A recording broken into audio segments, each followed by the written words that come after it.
Yang pertama adalah bahwa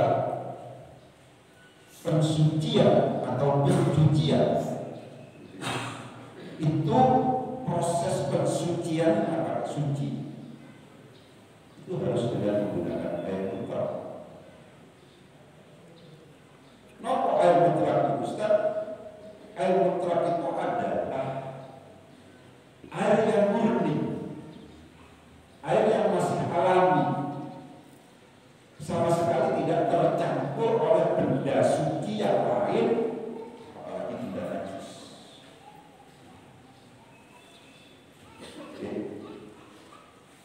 Ini penting untuk kemudian ditegaskan. Kalau seandainya kemudian yang namanya air itu sudah bercampur dengan benda suci yang lain, apakah itu kemudian mungkin sabun, mungkin kalau seandainya mau diberi mungkin air jeruk apa-apa macam-macam, karena dari campuran-campuran yang pada akhirnya sifat-sifat air menjadi berubah, warnanya berubah, baunya juga berubah, rasanya juga berubah. Maka air ini tidak lagi disebut sebagai air mutlak, dan karenanya tidak memungkinkan untuk digunakan untuk mensucikan benda yang terkena najis. Gitu ya.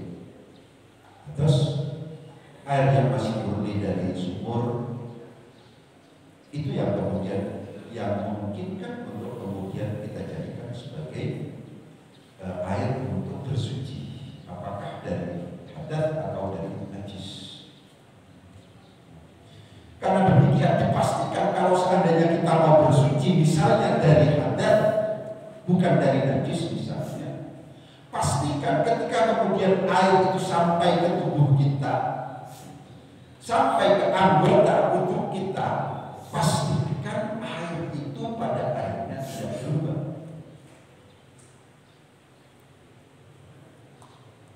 Kalau seandainya kita sedang pakai sabun, jangan kesusungan mandi besar misalnya. Kalau seandainya kita sedang banyak sabun, kenapa? Karena mandi besar itu harus dengan menggunakan air mutlak juga. Ketika kemudian air itu sampai ke tubuh kita, padahal di dalam tubuh kita atau pada tubuh kita itu banyak busanya, maka itu sudah air yang tercampur dengan busa. Berarti bukan lagi air mutlak.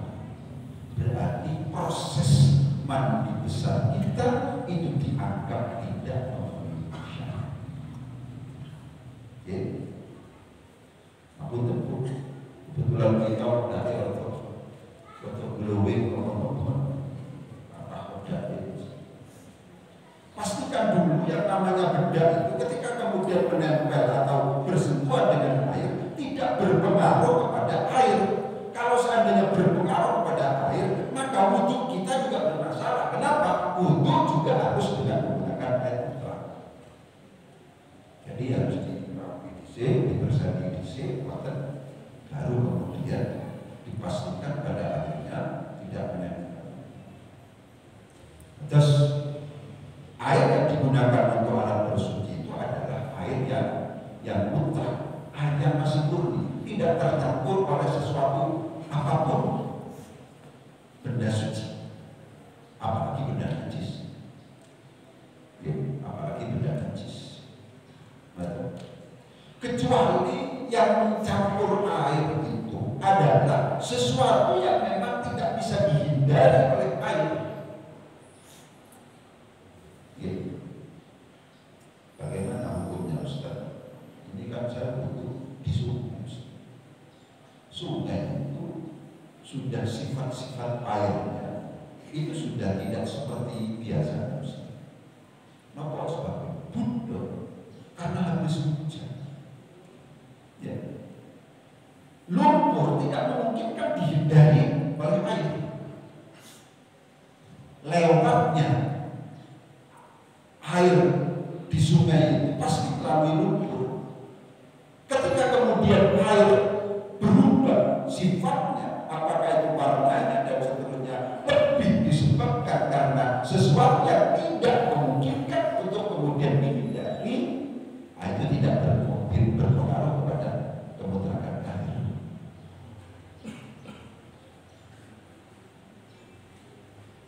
Wonten lumutnya Ustaz, jeding itu dapat dan paman 1 minggu kuras lumut bernomor. Lumut termasuk dalam kategori yang dianggap tidak mempengaruhi ketika kemudian merubah sifat-sifat air, itu tidak dianggap yang berpengaruh pada kemutrakan air. Segala sesuatu yang apabila di situ itu sulit untuk kemudian dihindari, maka di situ itu termasuk dalam kategori yang yang tidak mempengaruhi kemutrakan air. Sehingga menjadi masalah yang kira-kira masalah PDAM, menjadi Kapolri, itu untuk bermasalah karena sebenarnya Kapolri untuk dibuatkan pulau nanti muncul. Saat ini Kapolri itu adalah sesuatu yang dianggap tidak bisa dihindari, karena untuk mensterilkan dari penyakit-penyakit macam-macam tertentu, keberadaan Kapolri itu menjadi sangat dibutuhkan. Ada yang memiliki pandangan bahwa Kapolri termasuk dalam kategori itu, karena memang tidak memungkinkan untuk kemudian dihindari, apalagi kemudian itu berasal dari sungai-sungai yang butuh macam-macam dan seterusnya. Ini penting untuk kemudian perlu dikasihkan bahwa air yang digunakan untuk bersuci, apakah dari hadas, apakah dari najis, itu adalah adalah air yang mutlak. Air mutlak itu apa? Sederhananya adalah air yang masih murni, tidak tercampur oleh bahan-bahan yang lain, bahan suci yang lain, apalagi bahan-bahan najis.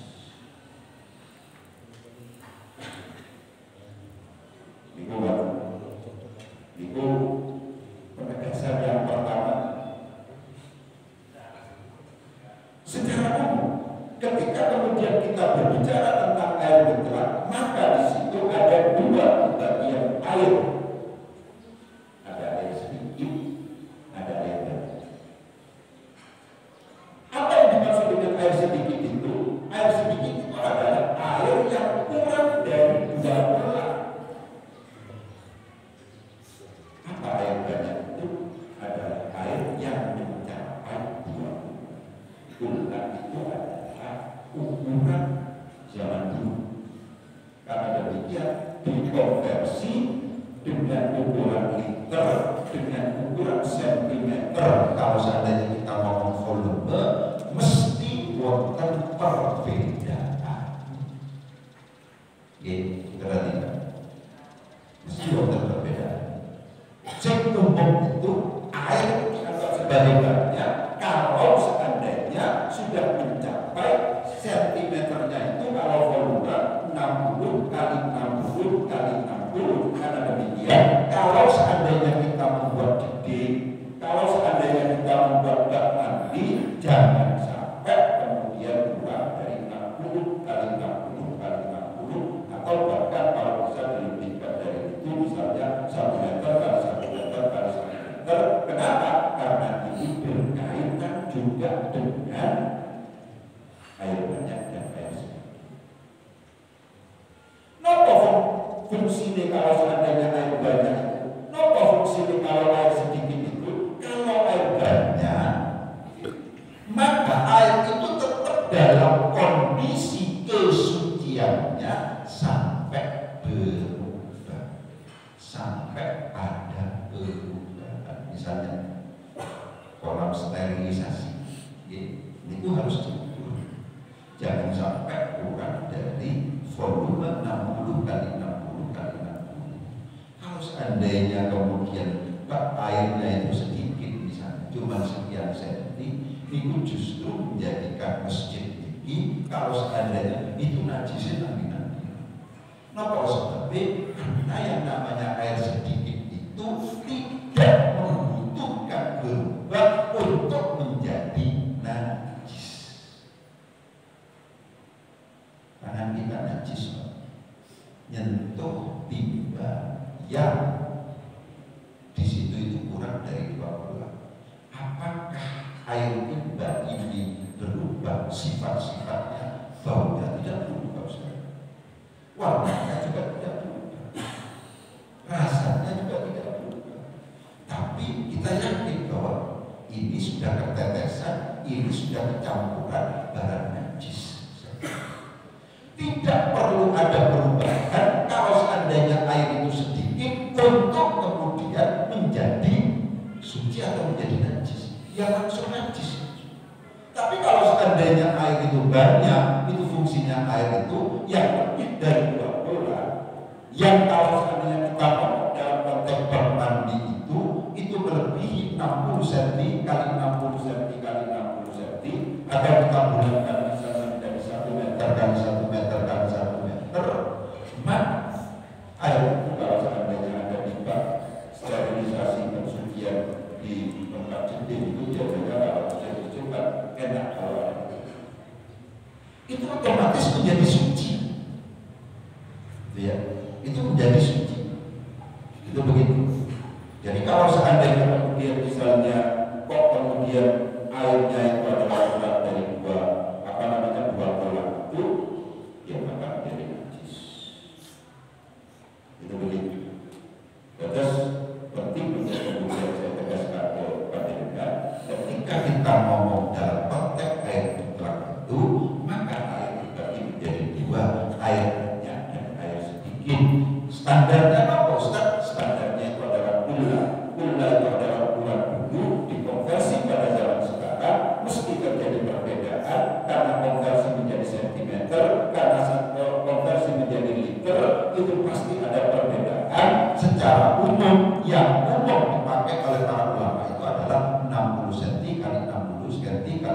cm. Karena demikian, kalau seandainya kemudian kita punya bak mandi, jangan sampai ukurannya kurang dari itu. Karena apa? Berdampak pada langsung dianggap najis kalau seandainya kejatuhan benda najis tidak menunggu apakah sifat-sifat air itu berubah atau tidak. Jadi penting untuk kemudian perlu tegaskan dan lanjut. Oke. Selanjutnya yang penting lagi untuk kemudian kita tegaskan dalam konteks ini adalah ada konsep warid, ada konsep maulud. Ketika kita ngomong dalam konteks air sedikit, ketika kita ngomong dalam konteks air kurang 2 bulan dan air lebih dari 2 bulan, maka ada istilah konsep warid dan maulud. Apa warid itu? Warid itu artinya mendalami. Apa maulud itu? Maulud itu artinya didata. Di konsep-konsep dasar. Kalau seandainya air itu banyak, lebih dari 2 bulan, tangan kita sudah terkena najis. Cuman syaratnya harus dihukmikan terlebih dahulu. Apa maksudnya dihukmikan terlebih dahulu? Najis itu wonten aini, wonten hukum.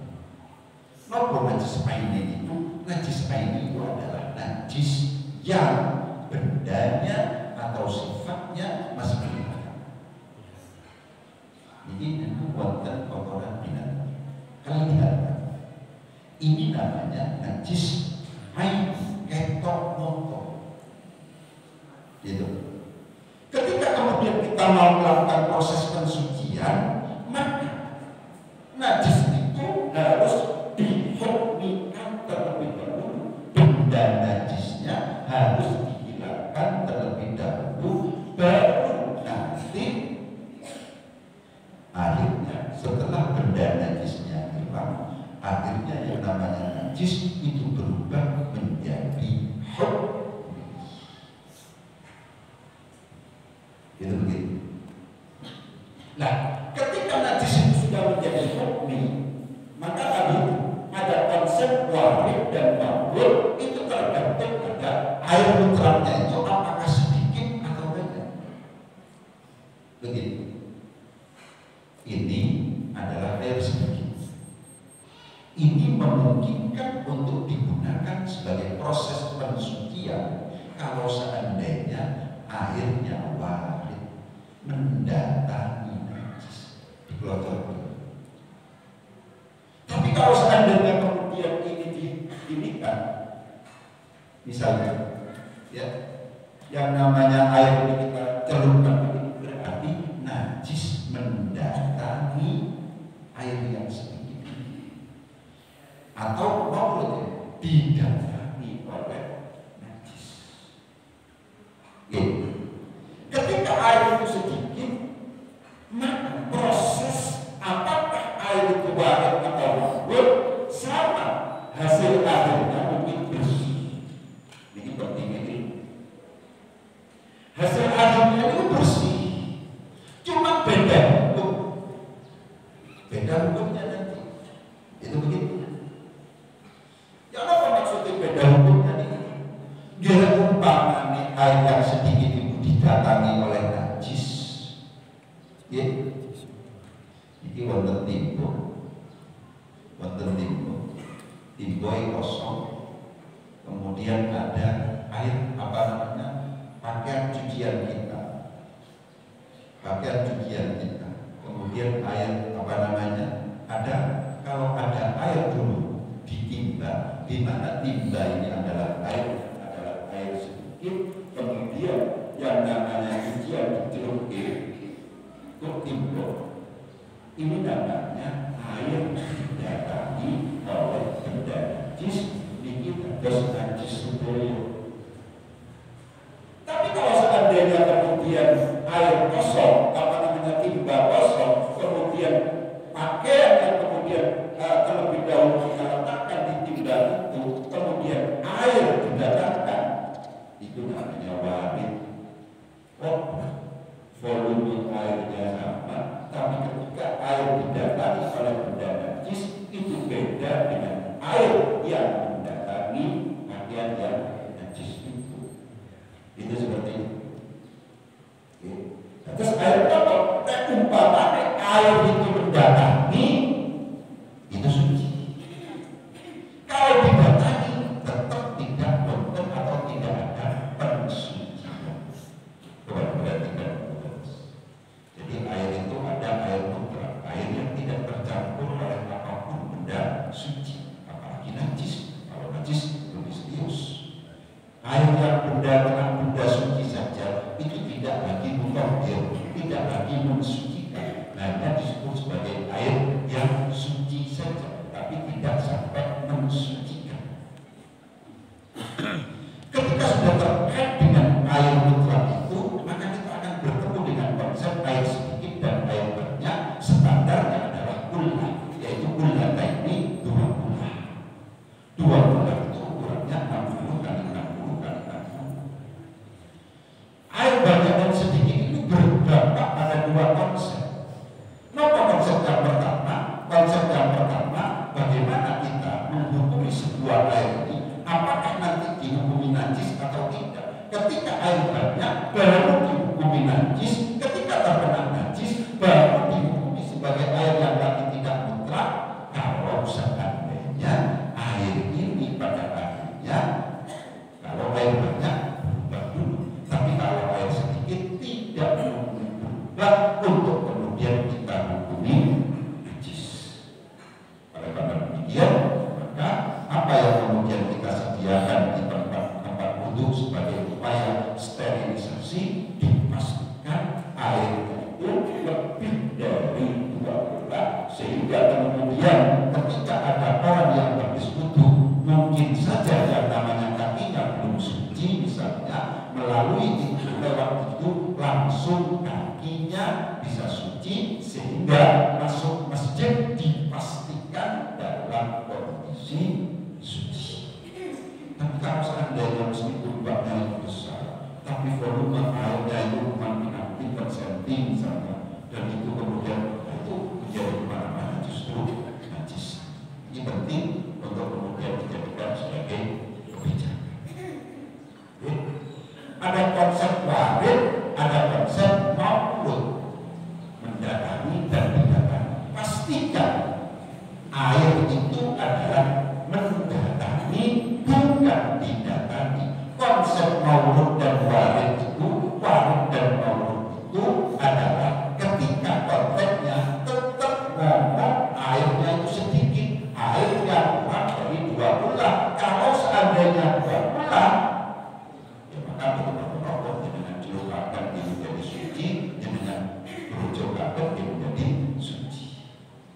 Dengan misalnya punya rombong, punya monggo yang ingin disucikan di kolam, meskipun dia itu mendatangi air, dia bisa suci. Kenapa? Karena airnya itu adalah air banyak.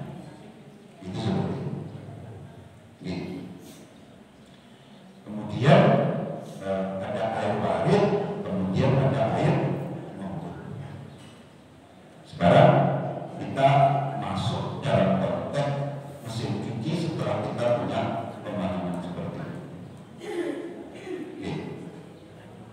Yang umum terjadi kira-kira dengan burung ibu tenaga nyuci apa ini berdasarkan hasil diskusi. Pada umumnya yang namanya proses pensucian atau pencucian dengan menggunakan mesin cuci pertama langsung yang namanya pakaian itu ditumpuk. Di situ hanya ada yang sekedar kotor, ada yang sekedar ada yang najis, tumpuk jadi satu. Itu begitu. Ya.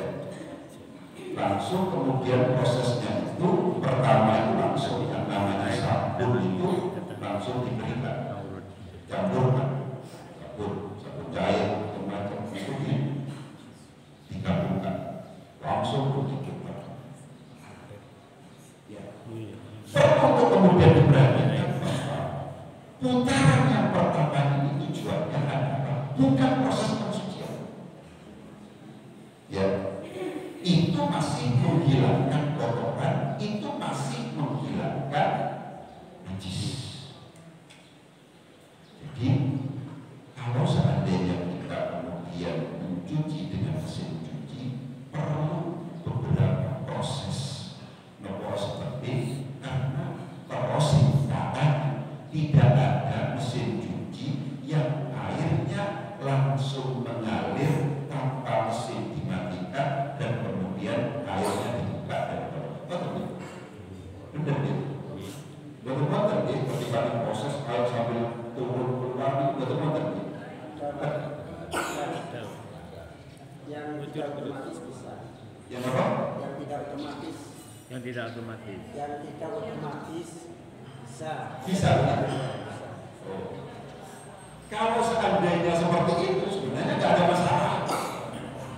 Karena kemarin diskusinya, nah, kalau foto-foto pengalaman mungkin, foto-foto pengalaman. Kalau seandainya kemudian ketika diputar itu air dari atas itu mengalir, kemudian dari bawah itu terus apa namanya, terus keluar, nah itu secara otomatis itu aman. Ya. Maka mencuci dengan mesin cuci yang model seperti itu meskipun disebut sebagai tidak otomatis itu justru aman. Jadi air itu ada pembuangannya, jadi terus mengalir. Ya.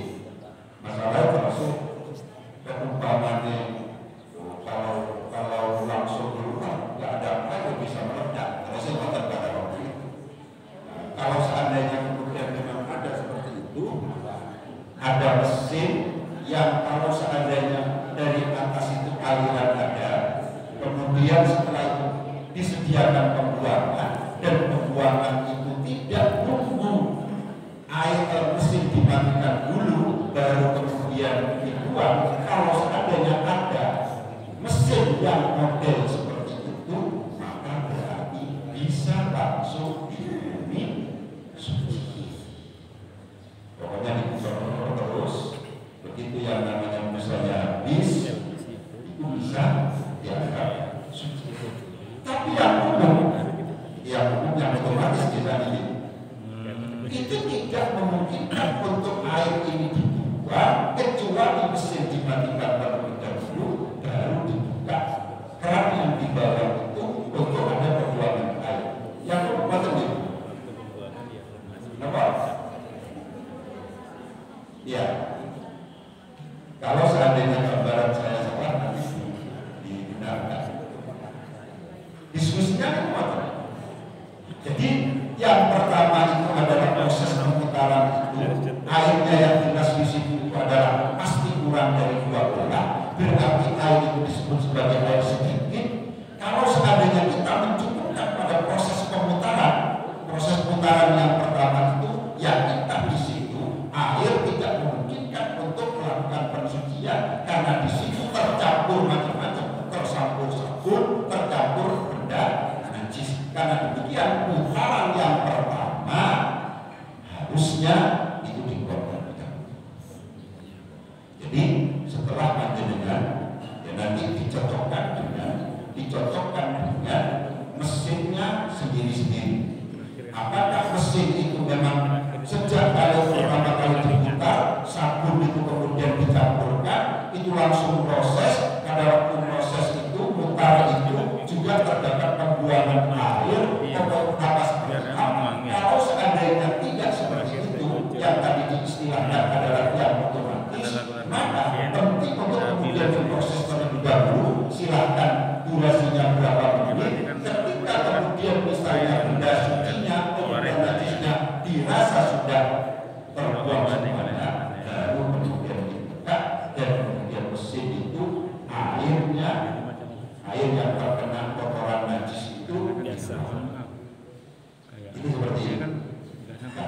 kalau seandainya ini tidak apa namanya, tidak dibuang, nah, ketika sudah melakukan proses pembuangan ini perlu diperhatikan bahwa pakaian ini masih belum dianggap suci, karena pensucian harus dengan menggunakan air kotor.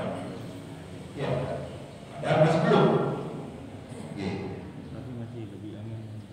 Setelah itu baru kemudian didiam lagi pun sampai langsung diparingi pewangi. Kalau seandainya langsung diparingi pewangi, tidak ada kesempatan pakaian yang sudah tidak ada benda najisnya, pakaian yang sudah tidak ada kotorannya itu, kalau seandainya proses yang kedua itu langsung diparingi pewangi, maka masih belum suci lagi. Karena yang namanya pensucian lagi-lagi tetap harus dengan menggunakan air kotor. Itu begitu. Pokoknya harus ada proses di mana pada waktu itu murni air, tidak tercampur benda yang lain, apakah itu sabun atau pewangi. Setelah kita proses, ada proses yang namanya diberi air yang mutlak itu dikelodor, dan kita yakin bahwa yang terbuat dari air itu sudah tidak lagi berupa ada busanya, namun mungkin busanya dihabiskan misalnya, air baru di sini dihukumi suci. Nah, setelah suci itu mau bersama dengan apakah kemudian misalnya mau ditambahkan dengan pewangi, oke, dikit. Kalau ketika diskusi itu masalah memang di para ustadz, para kiai bukan pengalaman mesin cuci yang dibayangkan pada waktu itu adalah mesin yang semuanya otomatis, dan bahkan ada penegasan dalam forum itu tidak ada mesin cuci yang ketika diputer air langsung bisa keluar, tanpa itu otomatis keluar. Kalau seandainya ada yang seperti itu, otomatis yaitu suci dengan sendirinya. Karena terus air yang pertama itu berbuang, air yang datang dari itu terus mengalir, berarti otomatis suci. Red water, sing water, aman. Tapi kalau seandainya pembuangan air itu nunggu mesin dimatikan dan kemudian dibuka, yakinlah panjenengan bahwa ketika dibuka yang namanya pakaian masih belum dalam kondisi suci, karena justru air itu tercampur oleh sabun, justru air itu tercampur oleh benda najis. Paham itu seperti itu. Nah, setelah begitu baru kemudian dialiri putaran yang selanjutnya itu dengan menggunakan proses air murni, tidak tercampur dengan pewangi, tidak tercampur dengan sabun. Silakan, apakah ini pada akhirnya akan diletakkan pada proses setelah pewangi atau sebelum pewangi, ya silakan. Pokoknya yang penting ada proses di mana kita mengucuri, kita memproses, kita memutar yang namanya pakaian itu tanpa dengan hanya menggunakan air dan tanpa dengan menggunakan campuran. Karena ketika menggunakan campuran itu otomatis pada akhirnya air tidak lagi dapat difungsikan sebagai alat untuk mensucikan. Ya, kalau saya karena belum berkenan hanya dari sisi konsep saja. Terus, kalau justru umpamanya sing lebih aman malih, proses pertama tanpa sabun, aman. Setelah benda najisnya sudah keluar, ada proses kedua, langsung pensucian. Itu lebih aman, karena tidak akan tercampur benda sabun, tidak akan tercampur benda najis. Jadi pertama langsung diputar tanpa sabun, tanpa pewangi. Pertama nih,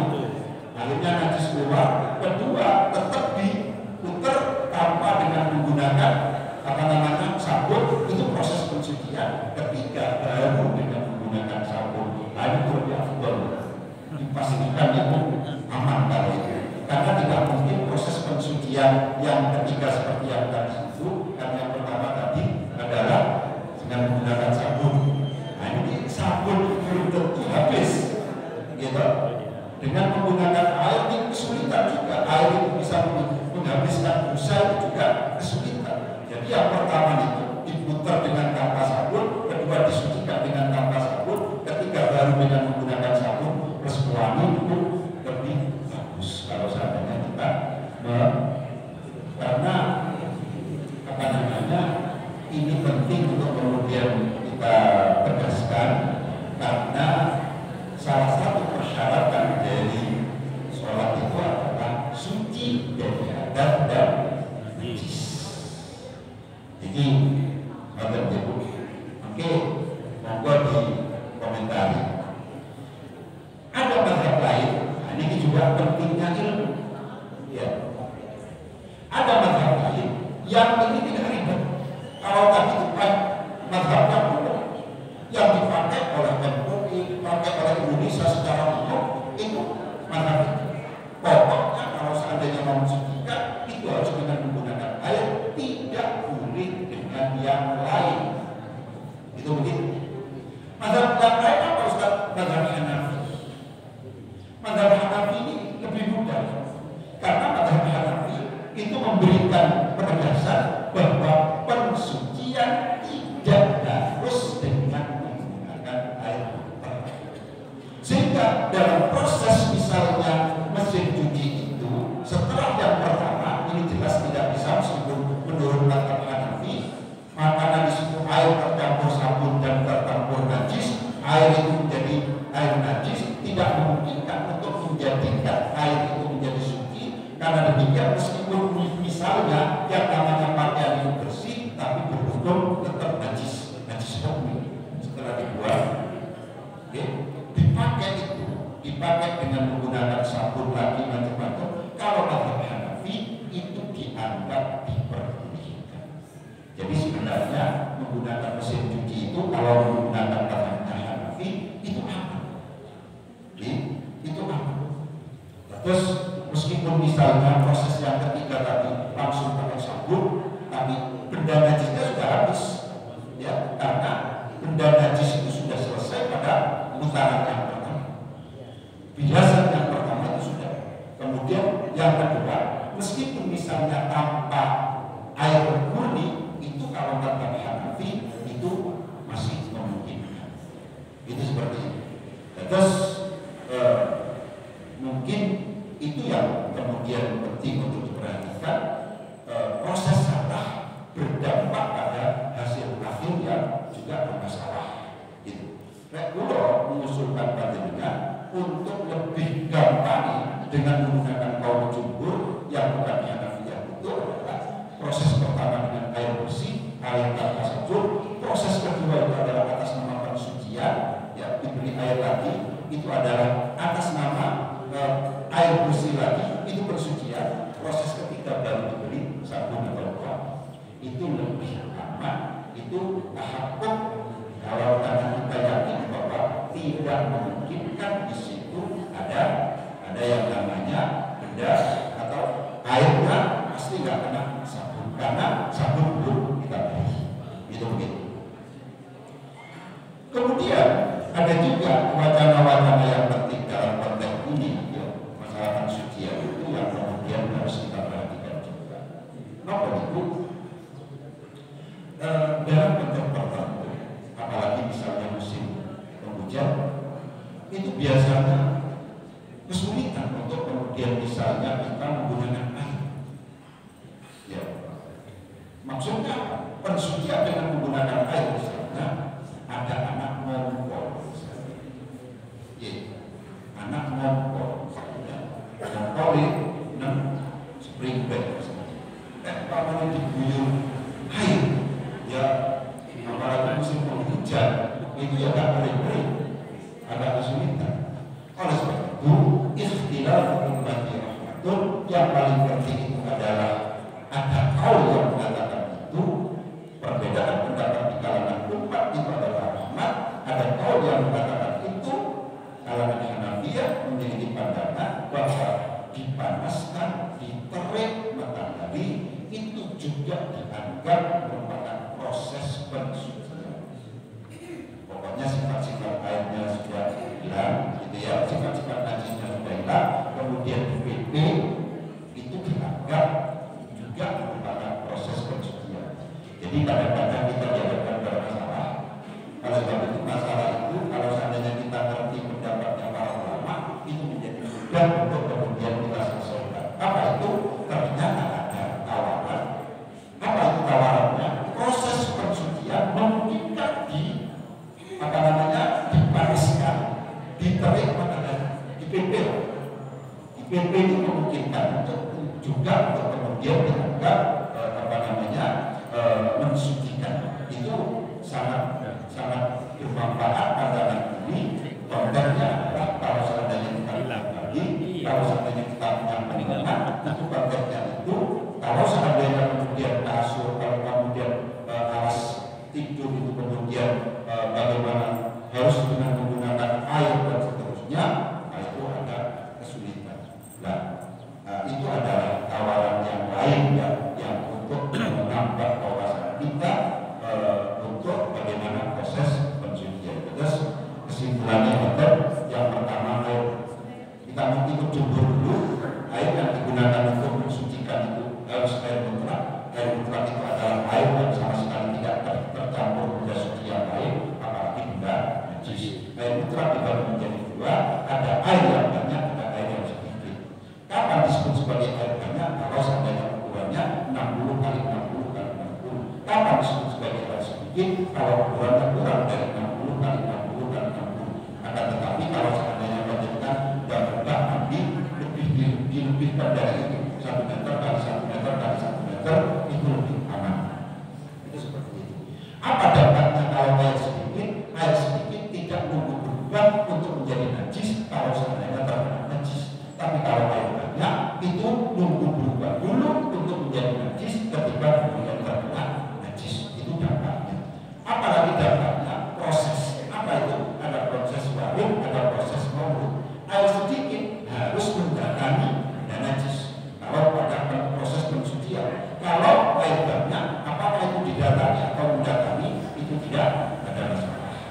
Nah, kaitannya dengan itu semuanya, kalau seandainya kita sedang mencuci pakaian pakai mesin cuci, harus hati-hati, karena kalau seandainya kita kemudian memutar tanpa untuk kemudian memperhatikan itu, maka bisa jadi bersih tapi tidak suci. Pastikan salah satu tahapan setelah kotoran itu hilang, ada air yang murni. Pastikan salah satu tahapan setelah air kotoran itu hilang, ada air murninya yang tanpa sabun, tanpa turba. Mungkin itu yang bisa saya sampaikan karena ini menurut pulau penting. Monggo ada kontensi konfirmasi. Kayaknya banyak pertanyaan mungkin dari ibu. Ada?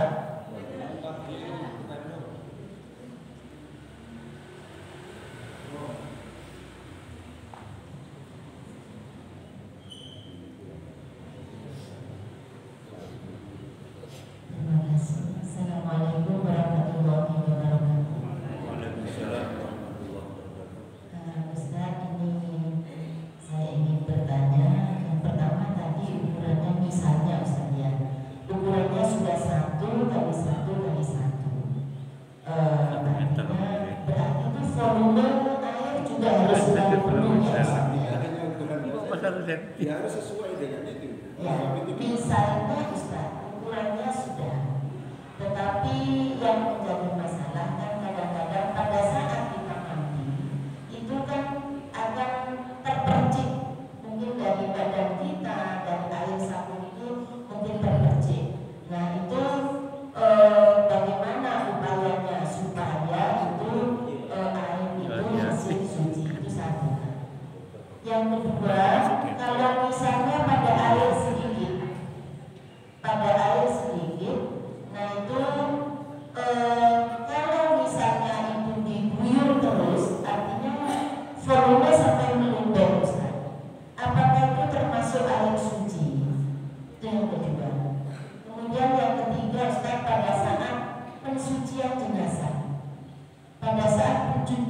pensucian jenazah itu kan jelas hanya pakai tong ya Ustaznya, pakai tong. Nah itu bagaimana upayanya supaya air yang digunakan untuk pensucian jenazah itu tetap air suci, karena kan ya katakan jenazahnya nggak ngerti, tapi yang kita dulu ya harus mengetahui. Nah ini pertanyaan Ibu Ustaz.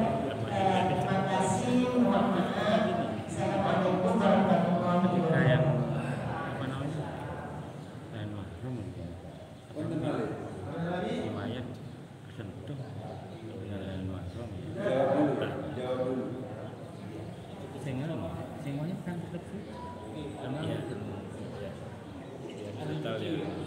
Yang itu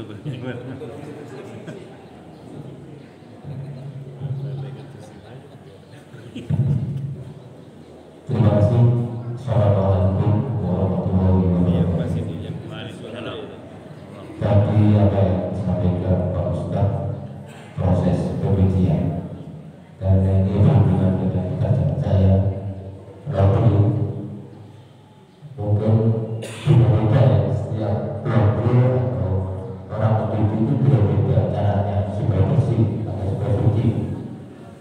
Tadi yang dikatakan Pak Is tadi juga katanya ada nyuci airnya langsung keluar. Mulai dulu saya belum pernah tahu, tapi kalau laundry ya seperti itu.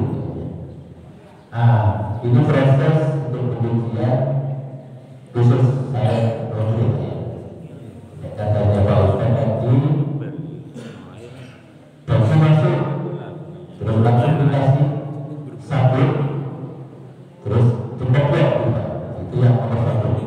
Tapi menurut saya supaya itu lebih bersih lagi,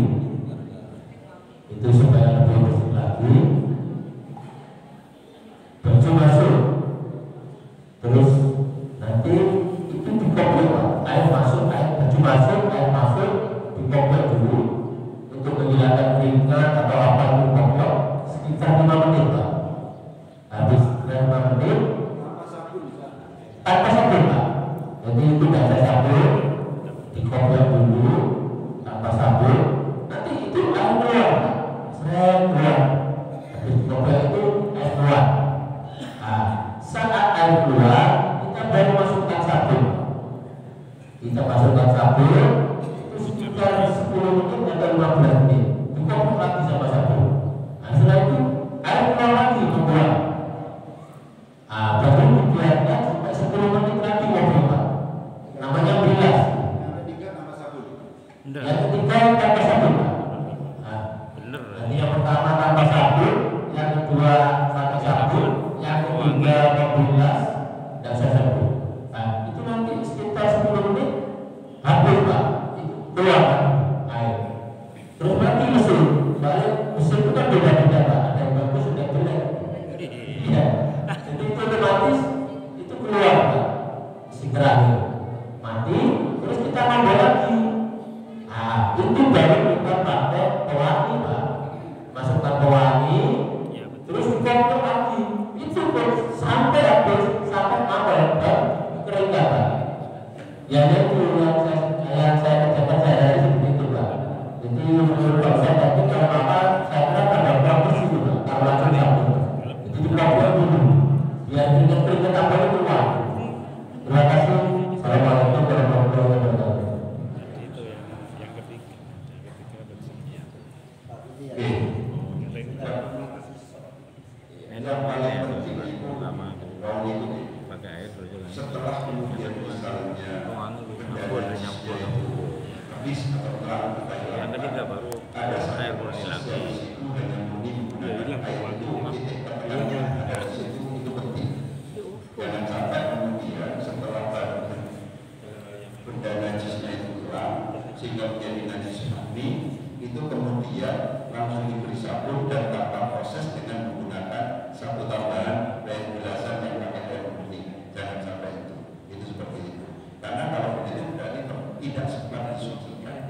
Itu bagus kalau seandainya begitu. Berarti prosesnya benar. Itu seperti itu.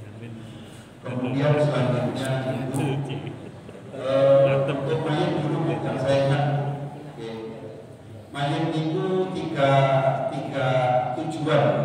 membasuh mayit nih. Satu, pensucian itu tanpa apa-apa, ya. Setelah itu pengharuman, itu biasanya pakai air kembang atau air bidara macam-macam. Pas terakhir pengawetan, itu biasanya pakai kapur barus, ya. Itu begitu. Dan oleh sebab itu juga harus beda-beda. Jangan sampai mulai pertama itu dengan menggunakan air yang di sini itu ada air minyak dan seterusnya. Ya air pertama ya tanpa air dulu untuk pensucian. Jadi proses pemandian jenazah itu tujuan nyiram air itu ada tiga. Setelah tentunya disabun macam-macam, sabun wis bersih kabel, betul-betul potensi kotoran yang kemudian misalnya mau keluar itu dikeluarkan dulu, habis misalnya, wis selesai. Proses pertama pensucian dulu, tanpa bidara, tanpa air, tanpa kembang, tanpa apa. Kedua pakai kembang untuk ada harum. Ya, ketiga pakai kapur barus, karena memang suci. Itu begitu, akhir awet.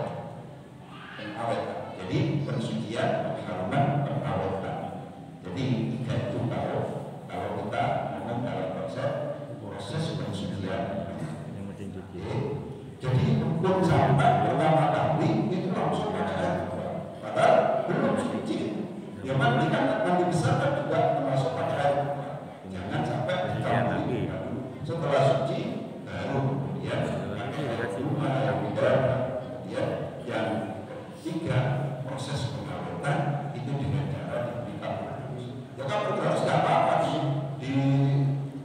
dihaluskan, dicampurkan tidak apa-apa, tidak harus kemudian dicemplung dihaluskan tidak apa-apa, karena memang di situ bukan lagi pensucian, di situ adalah pengawetan. Macam begitu. Terus caranya macam pertama itu airnya, ini juga rukun kifayah juga berperan. Proses setelah posisi sabun kan disabun, sabun sedulur. Kadang-kadang terakhir dibutuhkan wudhu itu sebelum mandi. Wudhu itu sebelum mandi. Sebenarnya sabun dibutuhkan dulu, baru kemudian dimandikan. Mandi pertama, wudhu mandi harus pakai air mutlak tanpa campuran bunga atau tanpa campuran air bidara atau apa. Kemudian setelah itu baru pakai bunga, pakai bidara itu mengharumkan. Baru yang ketiga itu adalah pengawetan dengan cara pakai kapur barus. Paham ya? Mungkin yang pertama. Yang kedua itu adalah tentang ini percikan. Tetesan dan percikan aja. Tetesan. Kalau seandainya di situ itu memang sesuatu yang tidak memungkinkan untuk kemudian misalnya kita hindari, nggak bisa kita hindari, sulit. Bayangkan misalnya yang tersedia airnya ya sedikit seperti itu. Kita kalau seandainya mau ngambil air itu harus menunjukkan nggak mesti air melimpah, ya kan? Nah, itu wonten sing tes, ya otomatis itu ya dimaafkan. Ya, otomatis dimaafkan tuh percikan-percikan yang di situ itu tidak bisa kita hindari, otomatis itu kita maafkan. Dan itu bukan menjadikan air itu najis sebenarnya, air itu mustahmal. Ya, ada beda konsep antara air mustahmal dengan air najis. Air mustahmal itu hanya ada pada saat air itu sedikit lagi-lagi, sedikit itu banyak. Tadi warid maurud sedikit, najis tidak najis sedikit. Mustahmal tidak mustahmal itu juga terkait dengan air sedikit. Oleh sebab itu yang lebih baik itu kalau punya bak mandi itu adalah yang besar. Kalau perumahan biasanya kalau tidak direnovasi kecil ya, kecil itu kira-kira tidak sampai 60 kali 60 kali 60 sehingga itu agak rentan terkena najis. Oleh sebab itu perlu ada bak yang lebih besar lagi, ya kan? Ada kan juga yang lebih besar. Maka mungkin yang pertama apa? Sampun Sudah. stop. Sudah. Wonten kali. Oke. Satu lagi, monggo. Monggo. Iya. Langsung aja dah. Enggak salah. Assalamualaikum warahmatullahi wabarakatuh. Ini berkaitan dengan air yang disucikan Pak Gigi. Kebetulan di rumah saya itu kan sumur dari PT itu kita cor. Kan lubang angin-anginnya modelnya buka tutup. Namun pada waktu kondisi kemarau itu biasanya timbul bau. Karena kalau kita buka itu biasanya timbul kalau kita buka lubang anginnya itu biasanya timbul gas yang bau gitu Pak Kiai. Nah itu pada waktu kita ambil wudhu biasanya di pagi hari itu airnya kayak bercampur dengan bau itu. Apakah itu tidak mensucikan air tersebut untuk kita wudhu? Terima kasih. Assalamualaikum warahmatullahi wabarakatuh.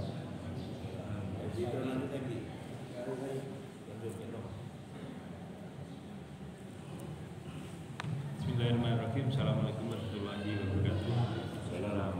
Berkaitan dengan air sedikit dan banyak. Nah, untuk air mineral itu kan sudah ada berbagai unsur macam mineral. Artinya mungkin ada percampuran atau apa. Nah, apakah itu bisa dibuat wudhu? Terima kasih. Assalamualaikum warahmatullahi wabarakatuh. Air mineral itu sampai ini itu mangsa. Tapi pakai sukin ini, soalnya dari bukan aqua itu jadi kondisinya darurat, kita kemudian pakai air itu memungkinkan. Itu termasuk dalam kategori suci yang disucikan. Problemnya itu memang kalau seandainya kita punya, cuman kalau seandainya kita yakin bahwa itu bukan hanya dari bawah, jadi airnya memang tercampur, itu yang menjadi masalah yang kemudian oleh sebab itu penting untuk kemudian bagaimana sanitasi, bagaimana drainase atau apa namanya saluran itu kalau seandainya ada yang melakukan itu memang itu karena berpengaruh menjadi tidak sehat. Akhirnya sumbernya itu memang ada sumber apa itu Terkontaminasi. ya terkontaminasi kata saya, dan itu kadang-kadang kita yakin kemudian kok ini ya. Jadi bukan air murni lagi, sudah terkena najis. Oleh sebab itu kalau seandainya apa itu RT RW itu umpamanya wonten banyu maka itu harusnya ditangani bersama karena ini akan kemana-mana juga menjadikan kita tidak sehat. Kan itu kalau seandainya diminum pun itu kan kita agak khawatir juga. Terus umpamanya hanya sekedar bau dan seterusnya ya tidak berpengaruh kalau aja. Tapi kalau seandainya memang itu dari sisi warna sudah beda, dari ini beda dan seterusnya, ya harusnya bermasalah. Karena demikian, maka penting untuk kemudian kita kerja bakti macam-macam, drainase, sanitasi macam-macam, itu kemudian diperbaiki dan seterusnya itu sangat penting. Jangan sampai kemudian membiarkan itu terkena macam-macam yang akhirnya terkena. Itu begitu. Jadi kalau misalnya lubang anginnya itu dibuka, itu baunya gimana? Ya, berarti tidak langsung berkaitan dengan air. Iya, berarti ya enggak.